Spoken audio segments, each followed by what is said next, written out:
Human sa dulan, 24 oras nga pagbiyahe gikan Davao City niabot na sa Talakugon, Agusan del Sur ang patay nga lawas sa mipanaw nga basketball player nga si Rene Baterbonia. Din mainiton kining gisugat sa mga taga-suporta sa matag-agi sa convoy nga nagdala sa patayng lawas sa kanhi most valuable player sa high school boys basketball sa palarong pambansa 2025 sa dakilang lungsod ug syudad sa Davao del Norte ug Davao de Oro. Dagsa ang taga-suporta nga naghatag og pagtahod ngadto kaniya. Tungod nini, dako ang pasalamat siyang inahan ni Rene nga si Rovelyn Baterbonia sa tanang nagpakita og tinud-anay nga pagmahal siyang anak niining lisod nga higayon. Taga-diri lang tanan, ako sa Jerusalem lang nakaita.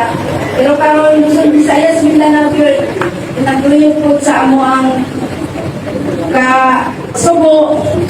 Base sa opisyal nga abiso, magsugod ang public viewing sa patay nga lawas ni Baterbonia karong adlaw Martes, Hunyo 16, alauna sa hapon nga ipahigayon sa Talakugon Evacuation and Municipal Gymnasium sa Barangay San Agustin, Talakugon, Agusan del Sur. Padayon usab ang pag-abot sa mga taga-suporta aron ihatod ang ilang pagtahod ngadto sa basketballista siyang katapusang pahuway.